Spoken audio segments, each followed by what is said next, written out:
Welcome to the very first ever Queen's Venture Network event here in Toronto. So, woohoo! Exactly.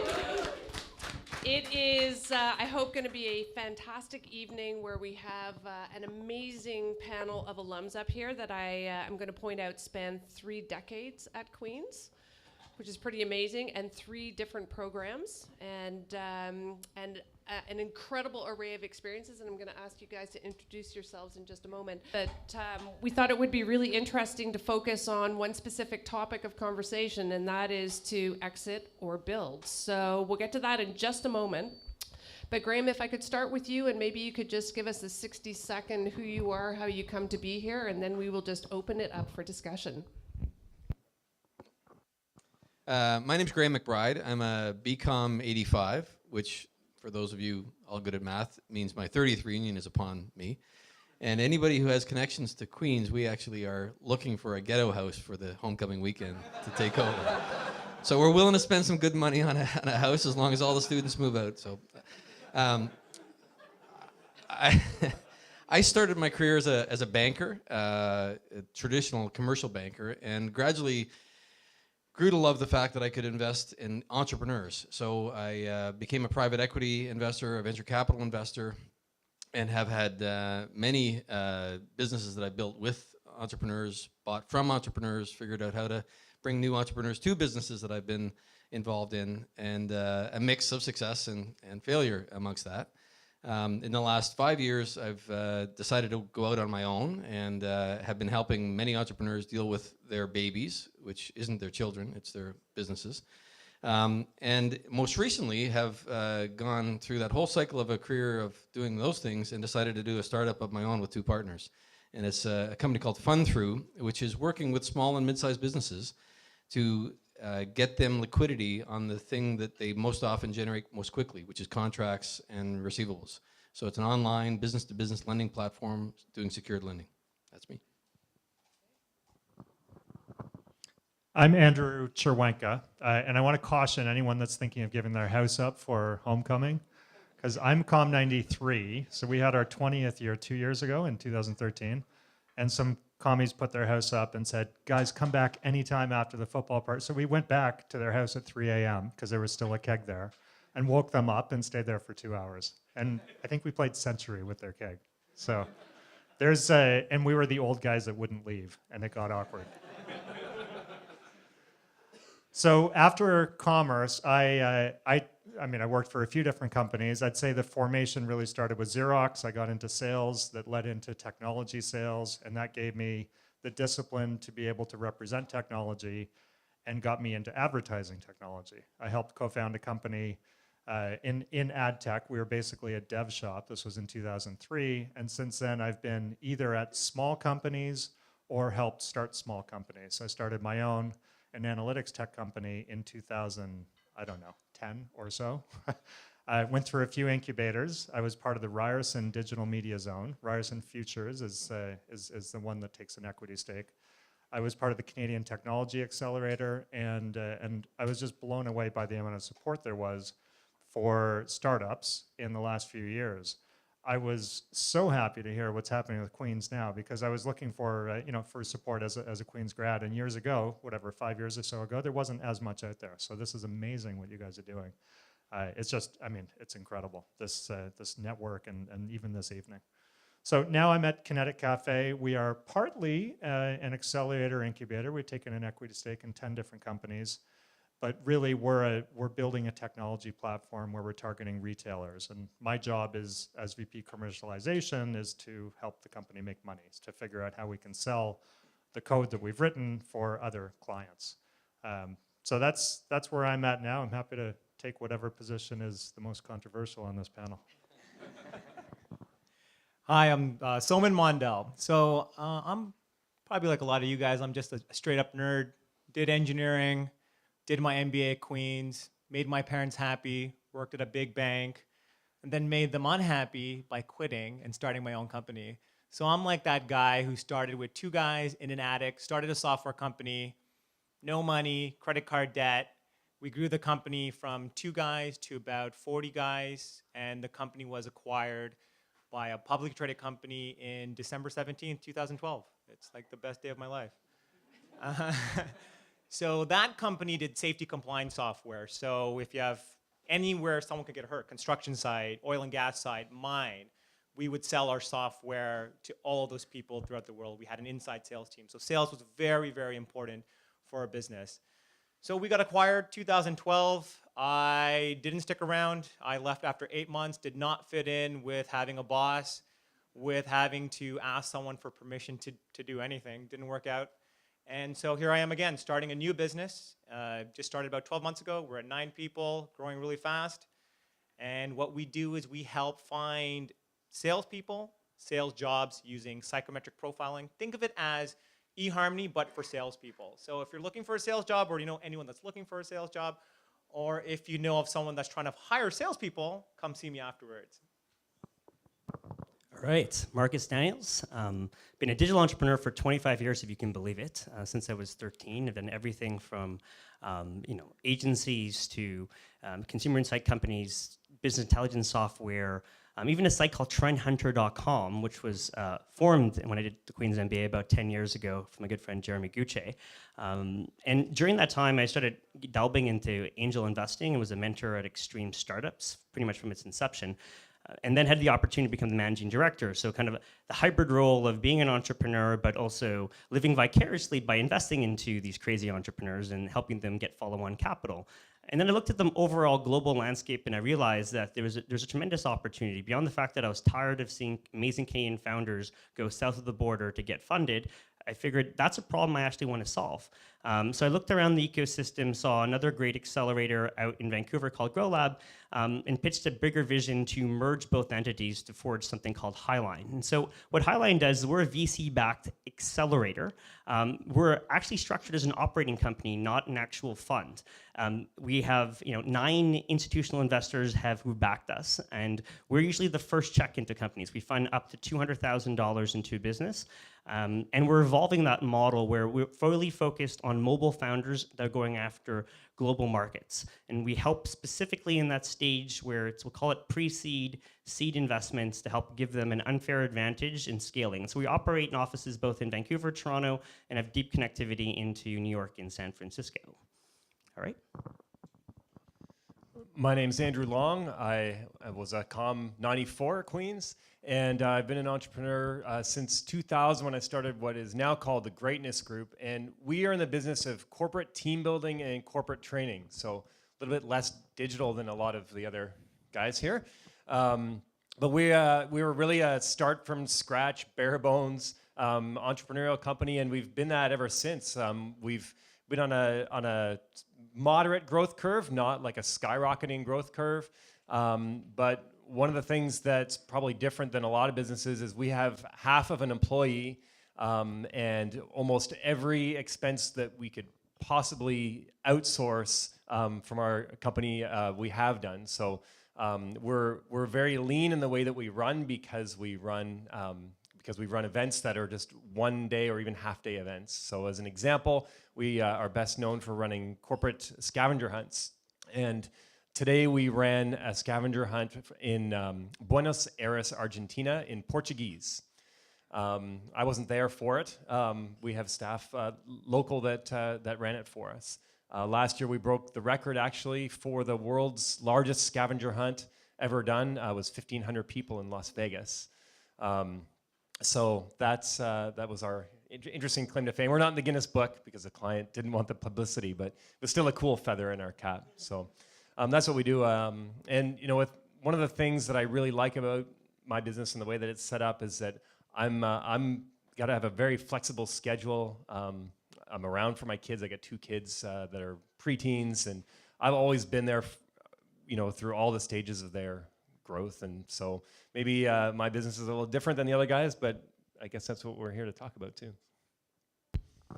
So I'm going to prime the pump with a couple of questions for the panel. And really, we're here to sort of talk about that really tough decision, which is, do you kind of build it and hold it, or do you build it and exit? So with that as kind of the very general premise here, maybe Andrew, we can start with you. And you promised to be controversial, and so I'm going to hold you to it. This is a bit unfair because I don't know what position to take now to be the opposite. So here would be my position. If you're starting a company, I would build it to sell it. And if the time is right, I would sell it. If you had to come down with one decision, I'd say right now, especially for technology, the time is right. Thanks, Jordan, for the little input there. But seriously, if you're building a company and you're building it to flip and you're thinking, I'm going to sell this thing within 6 months or 18 months, that's a horrible decision because building a flip means you're making really short-term decisions and you're not building a very strong company. But with that aspect of saying, I'm going to build it to sell it, it might be a year, it might be 20 years from now, but I'm going to follow all the right metrics and build the company that somebody actually wants to buy, then you're on the right track no matter how long you hold it. You can take somebody like Andrew Long, our original entrepreneur who started a company before it was easy to start companies, and look at his lifestyle and say, that's incredible. Why on earth would you sell it? You know, it's the same, Mark Zuckerberg is famous for saying when Yahoo offered him $1 billion, he said, I'm going to decline it because I don't know what else I would do. I would just start another social network and I already have one.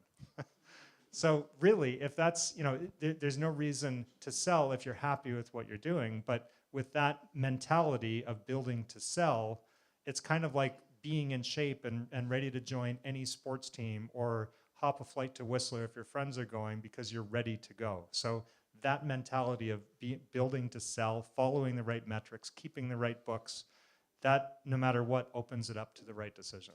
It's hardly controversial, but maybe I'll take an opposing stance soon. No, I'm not. No, I agree with a lot of what you're saying. I wouldn't start a company, just trying to sell it from day one. And I'm all about like money, and cars, and so I'll talk about that a lot. But I have 3 cars. No, I have 2. So I would build a business for the sole purpose of enjoying myself. So I go to work every day and I have a good time. And sure, I think about in 5 years, maybe we can sell this business. But my number one goal is, and same thing happened when I quit my job at the bank. I wasn't happy working at the bank. Sorry for everyone that works at the bank here. Your job sucked, man. I'm sorry. I hate to break it to you. But, I just wasn't happy working at the bank. And I'm happy. I don't pay myself right now. I work for myself. I don't pay myself. My goal is to build something a lot bigger. I don't worry about the money. But if you run a business that's good, good businesses are never sold, they're bought. Something will happen if you build something well. When we sold our business, guess what? We were never for sale, and we had 3 buyers. Within the span of 3 months, just came in randomly. So we focused on building a great business, and when the time was right, we sold it. Now, why did we sell the business? Well, the money was good. So when there is an opportunity that doesn't make sense, or when the financial everything makes sense for the deal, that's for us it was the right moment at that time. Yeah, I would echo those comments. I think you should really focus on something you're passionate about, never build to sell. So just looking at the data, we've done 51 investments. There's 35 active companies. 7 of exits. Out of the 7 exits, I've never seen so many companies apologizing for exiting or thinking that, oh my goodness, we've let you down as an investor or their employees, even though they've exited, for significant amounts of money. And I think the fundamental piece of what you should be thinking as an entrepreneur is, if you're not solving a problem that you really care about, there's probably better ways to make money, because entrepreneurship is extremely difficult. And it's not just about you, it's also about your family and the way you live. There's so many ways to think about what you want, how you want to spend your time. And I think there's also a lot of early employees who get sold onto a vision. So you do have some sort of obligation to think of, if you're selling a vision, what does the liquidity look like? How do you build something that will eventually exit, or those employees can take money off the table? But at the same time, as the last 2 guys have mentioned, if you build something meaningful and you're passionate about it, offers will come in and you'll have a happy ending, so to speak.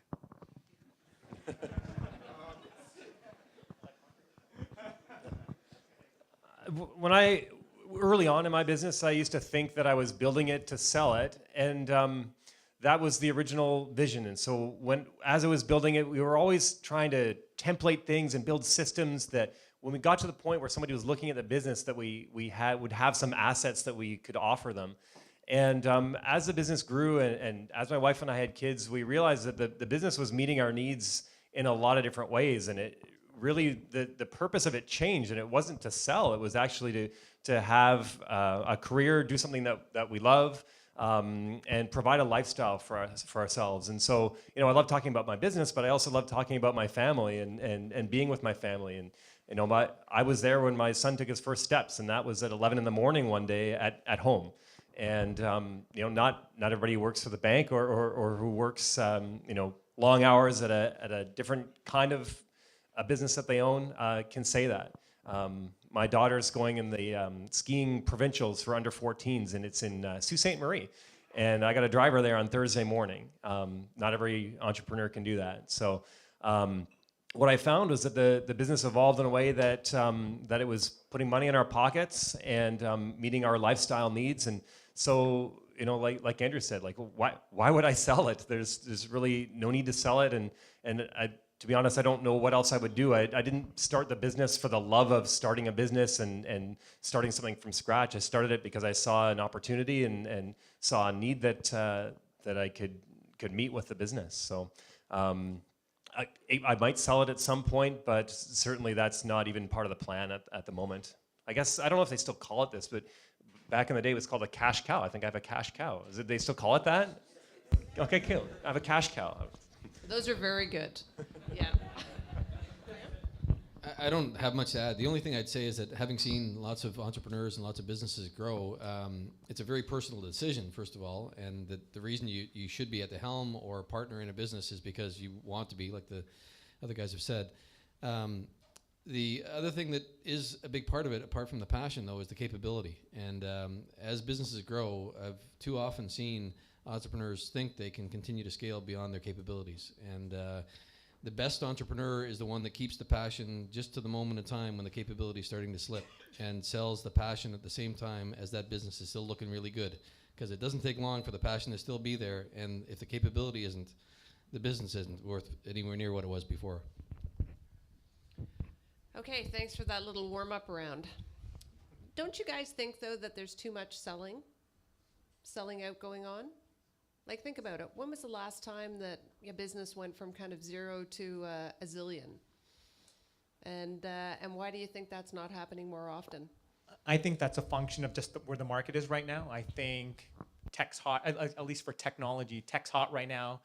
Companies are going public. They're buying companies. I think that's just a function of just where we are in the market. It's a hot market to buy companies. Companies are being overvalued, and you could probably comment on some of that specifically for tech. That's why I think, and when we think of startups, unfortunately, most of the time we think of tech. At least I do. I think a lot of people here might agree with that. A lot of the times it's, you're not thinking of, you open up a pharmacy, like you're thinking of tech. So I think tech right now is hot. There's a lot of money in tech right now, a lot of funding going on right now, and I think that's why we hear about a lot of acquisitions. Yeah, I think a lot of companies are selling way too early, and often it goes to this, get too tired, these entrepreneurs. I've seen it time and time again where it's very hard to build a business, and you get to a certain stage and, back to liquidity sort of factor. And a lot of Canadian companies are selling under 20 million. We're not really building much of an ecosystem. That's one of our biggest challenges. At the same time, I think our ecosystem isn't mature enough. We don't have enough people who have actually scaled businesses above, the 10 million to 50 million plus sort of ranges. And you see, that's why you look at the Canadian ecosystem as a whole, there's a heavily skewed weighting of these unicorn companies out west in Vancouver, like Hootsuite, Vision Critical, all these companies, they're valued over $1 billion. And you sort of make you wonder, well, why is that? Well, they turn down money because they love living in Vancouver and they love their lifestyle. And they certainly, want to build something that's sustainable, and they're building an ecosystem. And I think right across the country right now, we're seeing that more. We're finally at that next stage where entrepreneurs have had smaller exits, and now they're coming in as angel investors. They're getting involved at that level, or as individuals like Solomon. They've now looked at businesses. They want to build something bigger. And I think the next decade, we're in a really interesting opportunity. We're finally attracting that level of talent to scale businesses to that next big milestone. I think we should stop talking about billion-dollar businesses. Let's have exits around 100 million plus, and then a lot of the early employees will become very happy as well.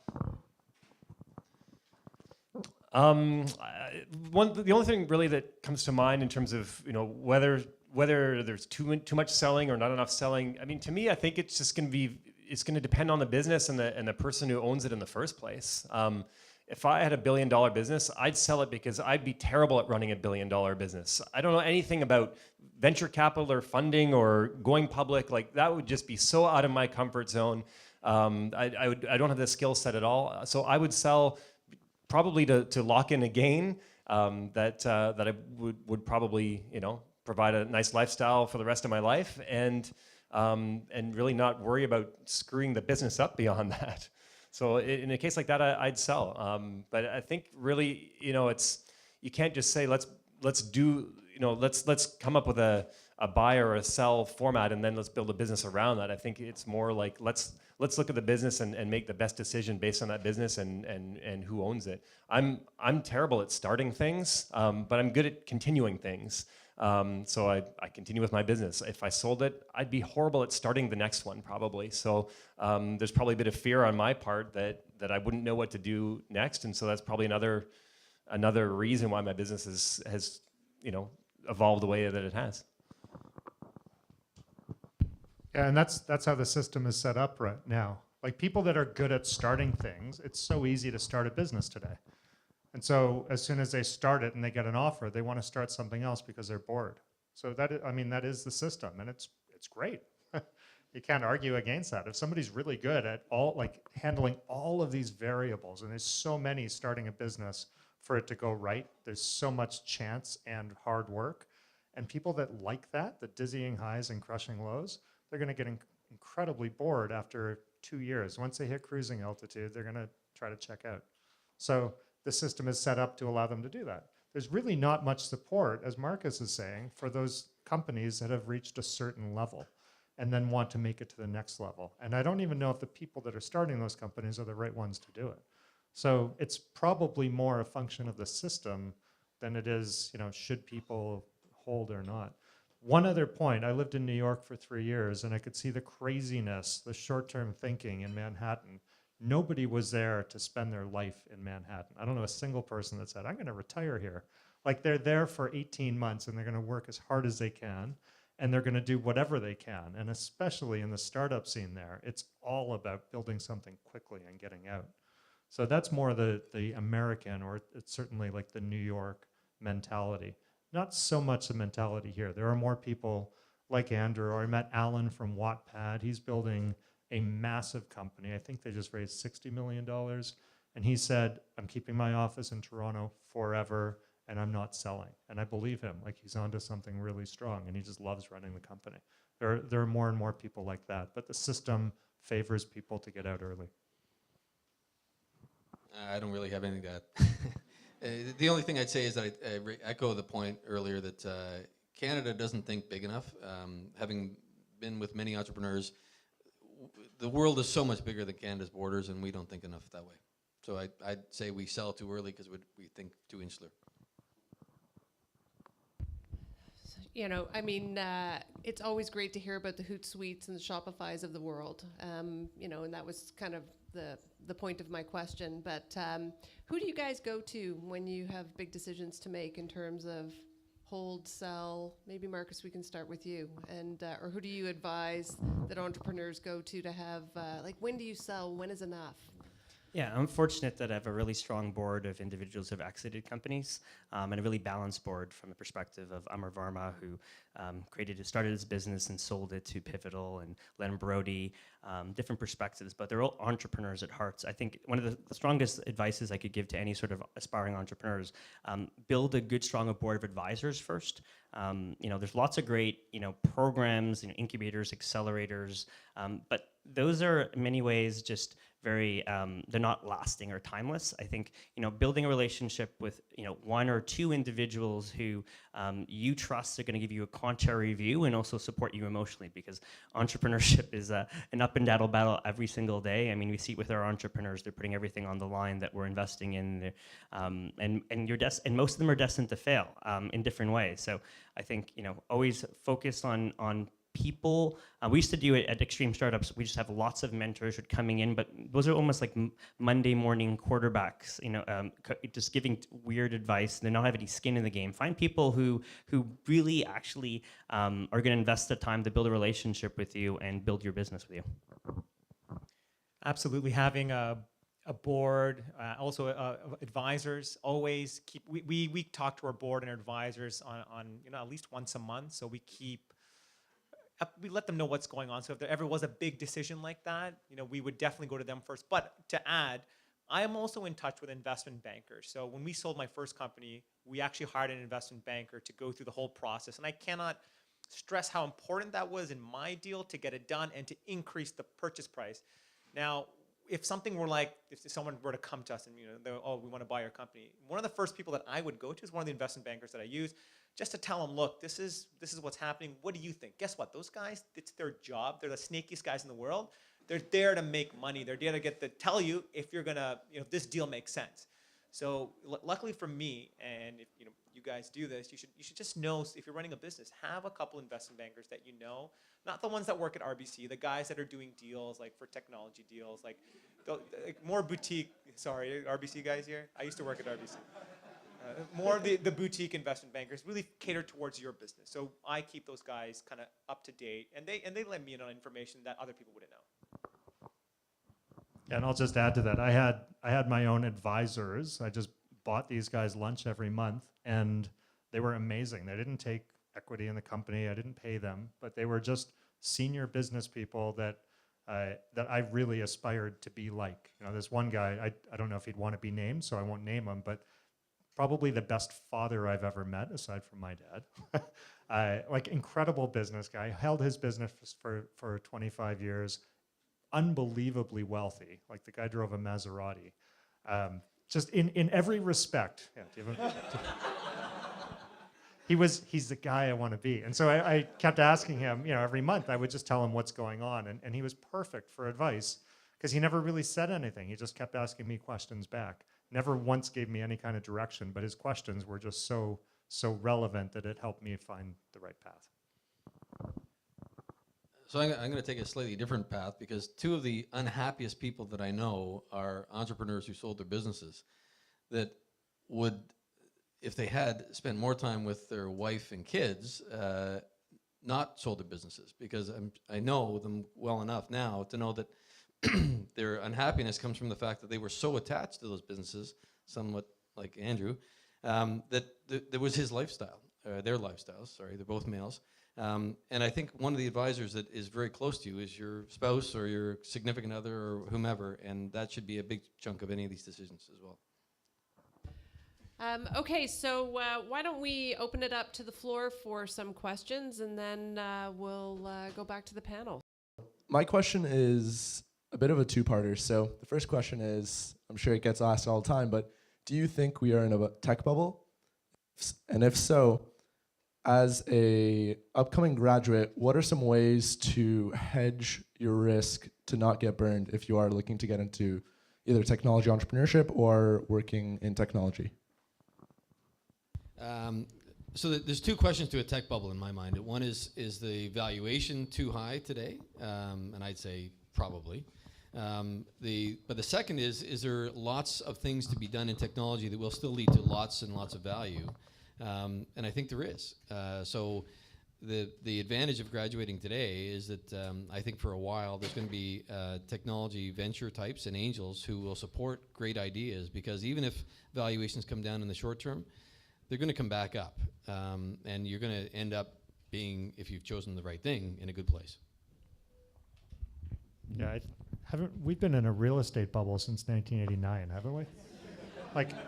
So I guess we're in a tech bubble. I don't know. I don't really know what that means. It shouldn't change your decision either way. It shouldn't mean instead of heading into tech, which is my passion, I'm going to go elsewhere where I think there's more money.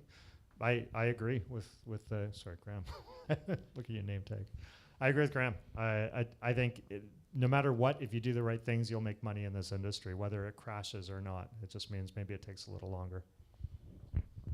So I think we're in a tech bubble. I think it's too easy to raise money. I think too many stupid companies are raising money. Like, half the startups I see are they're ridiculous.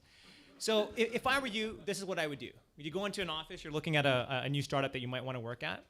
Look at what kind of office they have. Like, do they buy like Aeron chairs? Are they buying Herman Miller stuff? You know, are they like just wasting money? How many salespeople do they have? Are they generating sales? Are most of their staff nerdy developers who don't make, they're not generating any revenue? So I would focus on companies that are actually generating revenue, that only need to raise money if they want to, not because they have to. So that'd be the first question. I mean, do you guys need to raise money? A lot of tech companies will be like, oh, we're doing our Series B, we're doing our Series, and that's their measure of success, how much money they've raised. Where I see that as, no, that's just kind of like the stages to get to success. And if anything, raising too much money is to me a sign of failure. So look at the company. Are they generating sales? Do they have salespeople generating sales? And what's the makeup of the company? Are they still frugal with their purchases? I would ask those kind of questions. Yeah, I'll take the contrary position. There's no tech buttable. And the reason for that is that there's a Series A crunch. There are a lot of crappy companies that are getting funded really early stage. They're never going to get a Series A, let alone ever have any path to IPO. And if you look at the data of how many companies in the last bubble that went IPO, if you remember pets.com and some of those beauty companies that were invested in, a lot of those companies didn't have solid fundamentals. The companies that are going public now, they have great profiles. You think of the difference. So when Microsoft went public, it was valued around 500 million. Look at Uber's last round, what it's valued at, and then look at the actual economics behind it. So I mean, things are hot for sure, specifically in tech, but there's still a long way to go in different industries that we're just touching the surface on right now. If you think of the different revolutions, we had the industrial age, the internet revolution, and now we'll have the internet industrial revolution, the Internet of Things, and the opportunities are fairly endless. And I think a question of even alternative forms of capital that are going into these businesses. These businesses don't need to go IPO. And I think that alone is going to help us hopefully build more sustainable businesses that create a stronger economy. And just a quick advice for you, I'd say get involved with Venture for Canada. Things like those sort of organizations that are giving experiences in real companies and decide where you want to play in the tech world. I think every industry has peaks and valleys. Everything's cyclical, and the people like to throw the word bubble around, and Toronto real estate's in a bubble. Well, it's not. It was not in a bubble because it hasn't crashed. Bubbles burst. That's, I think, why they say that it's a bubble. Will the real estate market go down? Maybe. I don't know. You can't really worry about stuff like that. At least I never have. We started our team building company during a recession, and typically in recessions, businesses don't spend a lot on discretionary activities for their employees to do.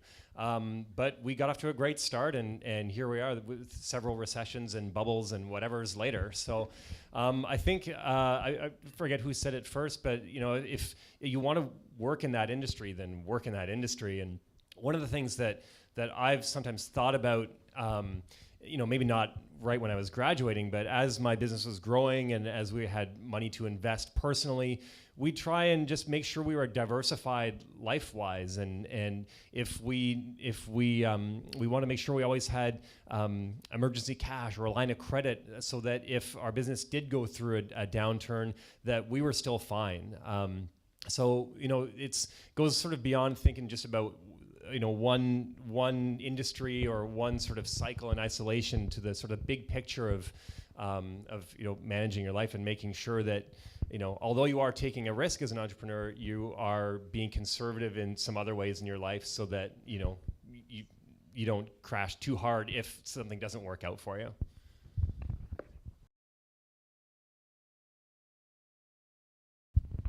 So in my case, partnerships led to acquisition. So a lot of times you partner, typically a smaller company will partner with a larger company.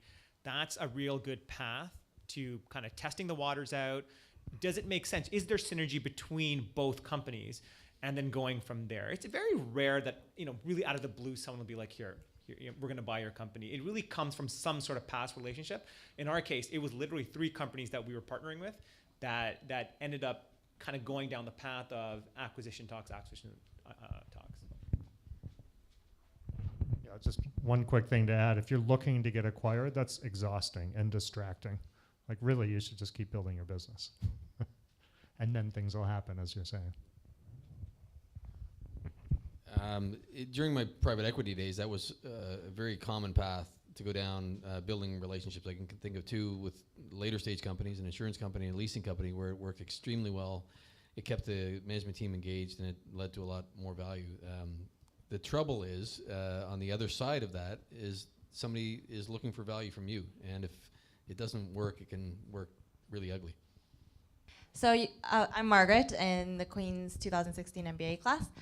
My question was, you guys all mentioned that it's good to have advisors. How did you actually go about finding advisors and then choosing? That should be a very systematic process. You need to think about what the business, what you envision the business to be in 1, 3, and 5 years' time, and what the lacking there is in you and in the team you've got around you to supplement those skills, so that they can be called upon at any time to push you down that path you want to go. I went after people that I admired, and I found people are incredibly willing to help. If you just say, "Can you help me?" That's really, I didn't pay any advisors, and I'm advising a bunch of companies now because I want to help them. It's not an equity transfer or anything like that. Exactly, the same thing. So right now in my stage of this new company, what do we need? We need customers. So I'm going to find advisors who match that profile. So it's not like there's so many advisors for me to pick from. Like, I go and figure out, okay, this person deals with a lot of companies that could be my customers. I'm going to approach her, and I want her to be my advisor. So it's a real, like, at least with me, it's a real like sniper approach, who I'm going to pick off to be my advisor or be in our advisory board. Yeah, build relationships early on. So, I mean, a lot of my advisors I've known for years, if not decades. And it's authentic relationships, and also pick people that are going to give you a contrarian view. The worst thing you can do is find somebody who's going to always just pat you in the back. You're doing amazing. Find people that are going to push you and challenge you that you admire. I'm a little bit different in that I've never really had a board of advisors. I've found that the decisions I've had to make in my business tend to be a little bit more shorter term. And so if I needed advice about something, I've went out, just looked at my network and said, okay, who of all the people that I know knows the most about this topic, and then ask them questions. And no one's ever refused to help me with that kind of question. And sometimes it's people that I went to Queen's with. In fact, a lot of times it's been people from my commerce class, asking them about things like business insurance or app development, because we developed an app recently for our scavenger hunts. Asked my brother-in-law that, who was also a Queen's grad. So we would just figure out, okay, well, here's the decision we need to make. Here's who knows a lot about that. I'm just gonna buy a bit of their time, buy them lunch, go for a beer or whatever. But we've never really had a board or people that we've had regular type meetings with. And I have a simple question. How important is to start a company with a team rather than starting it alone? If you want a business like mine, then you don't need one. No, I do team building and I don't have a team. It's kind of funny, but we, like I said, we outsource everything. So I guess, yeah, we do have a team, but most of the people who work for me I've never met. We didn't really have a team to start with, but over time we just found that there were people that we relied on as if they were a team, whether they be suppliers or event staff people, that sort of thing.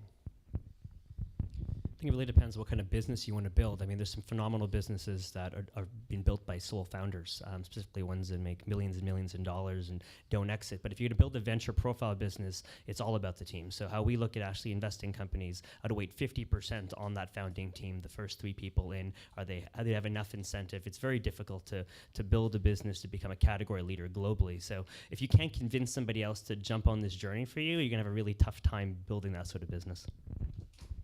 Absolutely. I think the first person in my case is, in many businesses, is your co-founder, your business partner. So I've always had a business partner. He's one of my best friends. We met at our first job. He was with me through the first company. Soon after we left the first company, we're together again in the second company. Why are we good business partners? Not because we're friends, because we complement each other. He does things like operational things that I just don't know how to do, and I do things like long-term things. We really do match well. Apart from the first, 2 founders or whatever, how many founders, then we strategically picked out people, as you mentioned, strong management teams. So we went out, and just like we picked our advisors, who's going to help us grow this company? Who has the experience to help us grow this company from like 3 people to whatever we need to get to? So we strategically went after these people to build a strong. So team is very, very important, starting with the co-founder. Yeah, and it depends what kind of business. If you want to start a consultancy, you can make a great living by yourself. But if you want people to invest in you, so I'm on the steering committee of the Ryerson Digital Media Zone, and we see a lot of companies pitching, and it's so obvious when they pitch with a gap. Like there's no person to get out there and make calls, or there's not enough technology depth, or we're looking at those teams saying, you're not going to make it because you don't have all the boxes checked. But it depends what kind of company. That's for getting into, in technology, you need a pretty wide team. But you want a consultancy, you can do it on your own. Nothing to add. It's covered. Okay, we're going to start with you the next time. My question is really, when you're just starting off and you're a small team and you only have 3 people, how do you make sure that your customers are all being taken care of once you're just growing? And if it's heavily related to the relationships that you're building. So once you reach a certain level, how do you make sure that all your customers are still being heard from and you keep contact with them?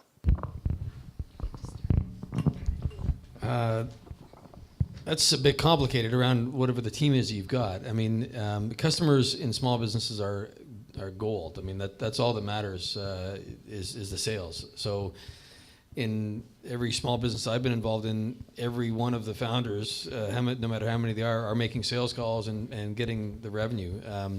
When you transition, obviously you hopefully move to a CRM system that is allowing some transition to a sales team, and that becomes a management tool that you use to make sure the sales are getting done. Yeah, I think that's an amazing question, because it also implies that you're looking at building for the longer term, or building to sell and building a company that people would want to buy, versus building to flip, which means you actually ignore your current customers and you just go out on a land grab trying to get as big of a customer base as you can, but not doing a particularly good job with any of them. That's the short-term mentality that simply doesn't work. So there's no good answer. I mean, you just have to make sure that you have good customer service.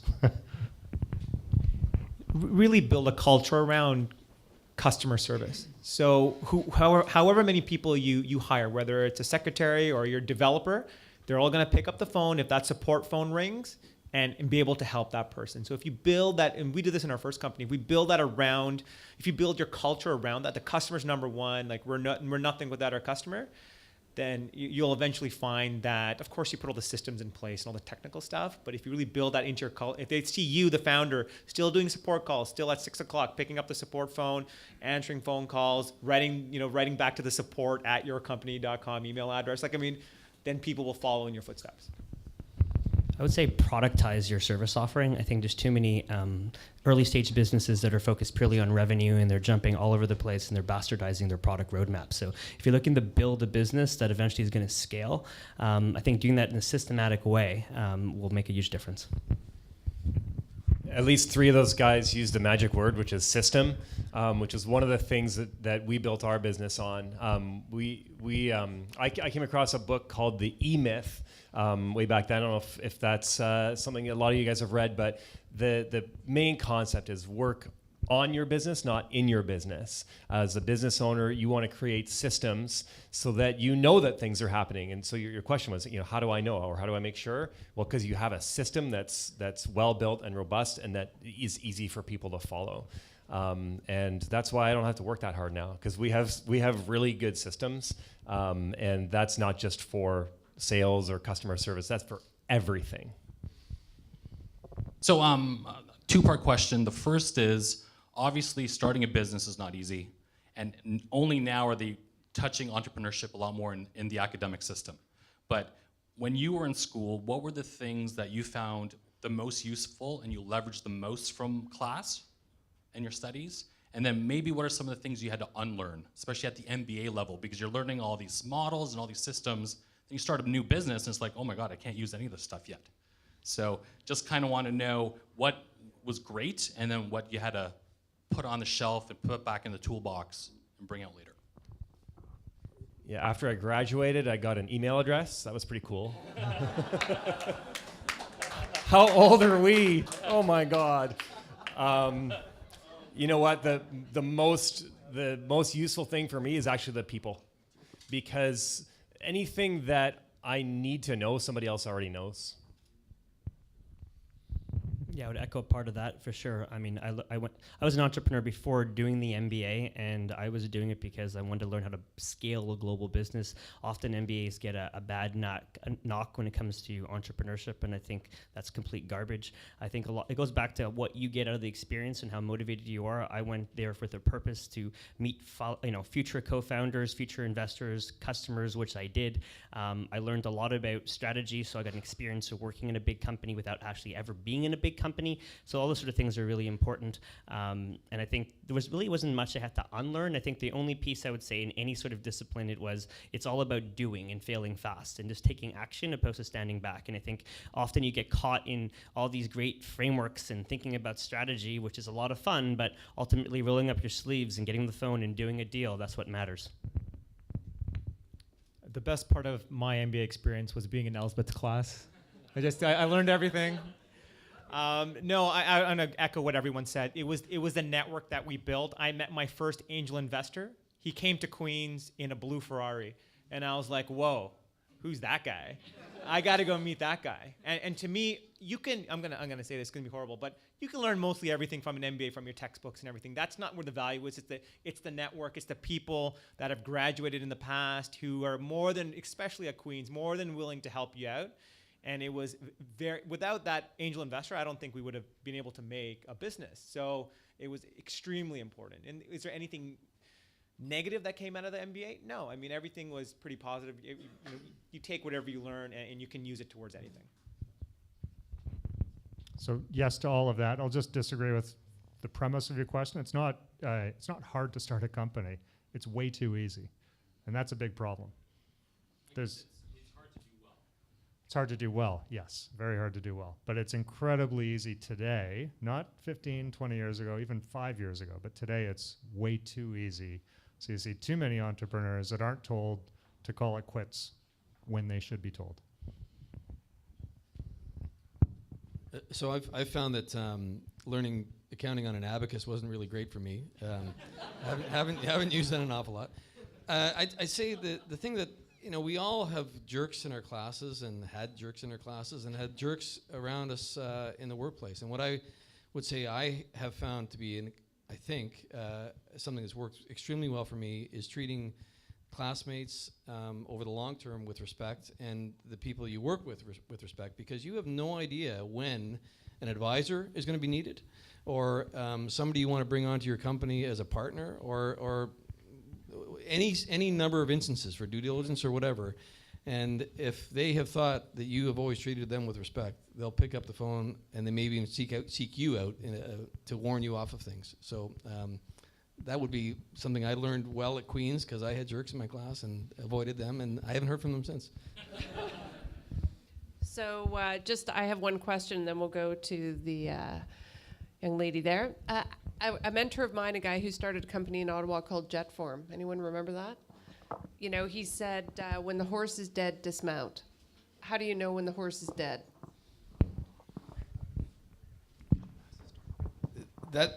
That's usually the bank calls, which is a pretty good indication. I'd say that to me the most early telling sign is you feel it in the business. The passion starts to diminish, and you get some key employees head for the door. And at that point, it's time to wrap it up, I'd say. Yeah, I don't know if entrepreneurs can really tell that themselves. I think that's too hard. I think it's the frog in a boiling pot analogy. You need someone else to tell you. You need advisors to say, what are you doing? And this is, part of what I really like being at the DMZ is we would say, you're struggling. The market's telling you something, just like Kevin O'Leary on Shark Tank or Dragon's Den. The market is speaking. but you can't see it if you're in it. You're just too proud and you want to keep fighting, and that's part of the personality traits of an entrepreneur is I'm going to stick to it. So you need other people to tell you. I mean, I disagree with that because other people could be wrong. I would say as an entrepreneur, the minute that it's no longer fun to go to work, call it quits. That's it. Don't listen to anyone else. Listen to yourself. If it's no longer fun, it's not worth it. Yeah, I'd echo those comments. I mean, once you lose the passion for the business, and have the sanity check with your advisors or your co-founders and the people in the business, and obviously, I mean, that's what it comes down to. And we advocate having old Yeller moments often. Move on to the next venture. There's, your venture life is too short. Life is too short to be, focusing on things you don't care about. Yeah, same thing. If a business isn't meeting your needs, good time to stop doing it. I don't know. Mine's still going, so I can't really say I've ever stopped a business. Okay, hi, my name is Jessica, and I'm a second-year commerce student. Elspeth, I just want you to know that I've talked to like 3 randoms, and they've all been really excited about you. So although you're not on the panel, I've heard a lot of good things, so I just wanted to shout you out. But seeing as a couple of you guys were in the commerce program, I know that there's a new Masters of Entrepreneurship and Innovation, but there's still yet to be a commerce specialization in that. And while most of you pursued your entrepreneurial ventures a little later in your careers, I don't really have plans to work for a bank or go work for Chubb or Bain. So what do you guys have to say to a young person like me who really just wants to dive right into it right away? And how do I get the street cred or those angels or those networks to actually do that through just coming to these kind of events? Well, network is really powerful, so keep networking. You're doing the right thing. I can't answer about angels or anything like that, but the one thing that I always felt was missing from my degree back then was they never taught us how to sell. Learn to sell. Everybody needs to sell. You're selling all the time, every day. Learn to sell, and if they're not teaching it still, take a sales course. Yeah, I would say sell yourself to work at a startup, especially one that's venture backed. You'll learn a lot and understand how that process operates. There's no harm in actually starting different projects. And there's a lot of good ways to engage the community in different ecosystems, from startup weekends to other accelerators, incubators, and in different places.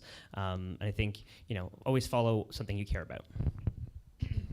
There's nothing wrong with getting a job at a school that you might not like. It's going to at least teach you what you don't like, and at the same time, you're going to pay off your school debt if you have some, and that's a practical way to think about things. I mean, I always talk about not liking the bank, but guess what? It helped me pay for my MBA. It got me to a certain point in my life. You don't want to, startups don't pay very well, or they shouldn't. And it's not bad to work at the bank for a year or the management consulting firm. Like, that's not as negative as you may think. You're going to meet people there. You're going to see what you don't like, and you might learn a whole bunch of things that you'll be able to carry on into your business. So don't always see it as a huge negative thing. Oh, I don't want it. I mean, drop out of school then, right? I mean, it's the same mentality. Don't do that. Pay your tuition first. You've already pretty much guaranteed yourself an A in Elsbeth's class with that comment there. I mean,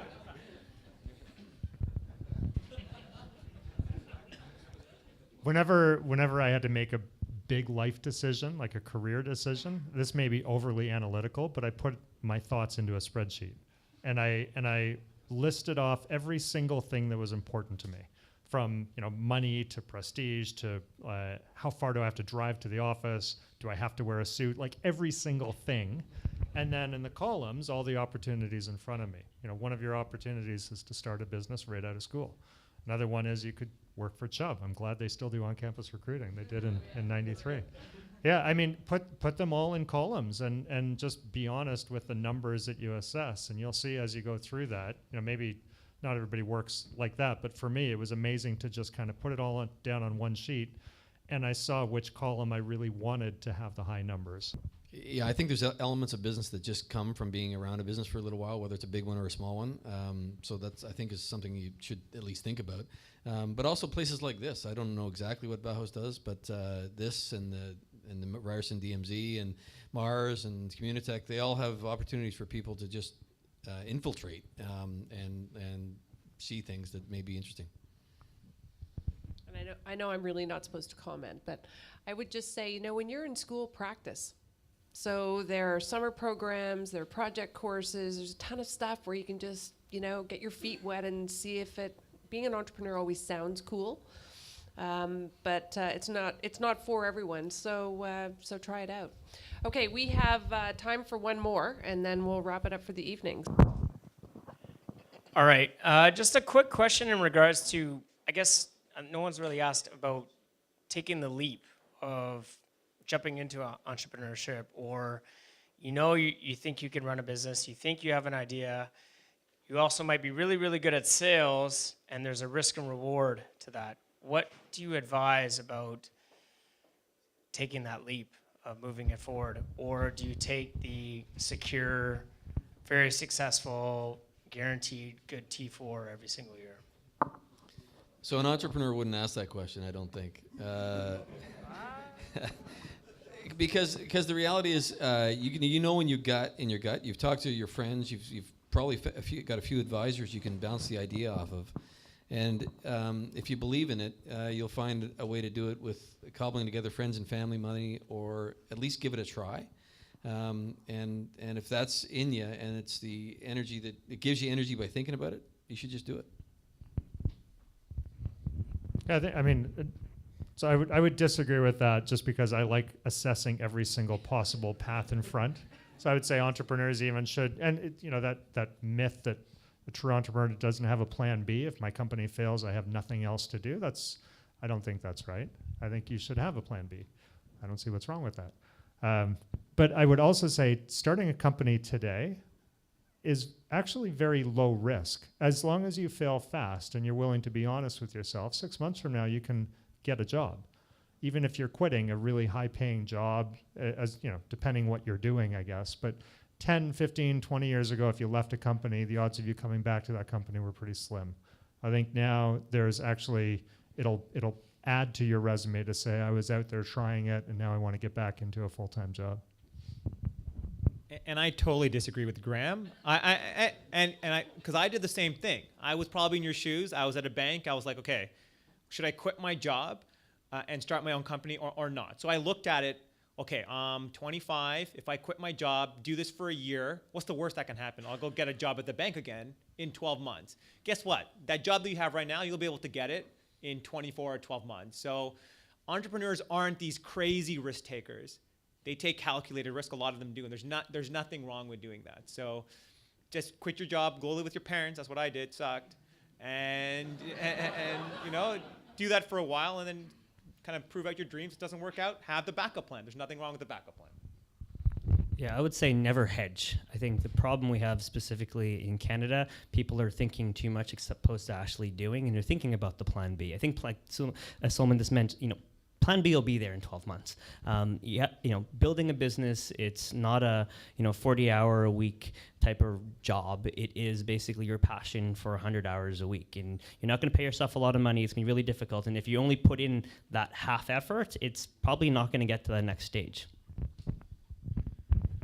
One of the best decisions we made, as it turned out, before we had a business, and my wife and I were both working in salary jobs, was we got as much credit as we were allowed. We didn't rack up the credit, but we had a huge safety net. If things didn't work out, we weren't going to pay ourselves for a little while. We could go a long time before we had to make a decision. So a little bit different than Andrew. Like, we weren't on this sort of fast track, like 6 months, and let's see if this thing works. My original business plan was we were going to take corporate groups canoeing and kayaking. We've done that 3 times in 12 years, 13 years now. So our business really evolved. We had our business plan. We had a plan, but we really had no idea how much money we were going to make, how much profit we were going to take out of the business, and so that credit was just like an amazing decision that we made that got us through a couple times when our business wasn't paying us that much. Thank you guys very much for sharing all of your words of wisdom, and it is time to sort of wrap it up, and I know you're going to be around for a bit to do some more schmoozing and networking and answering a bunch of other questions. So do I need to turn things over to you, or do I keep going? Right back to me. Thank you very much.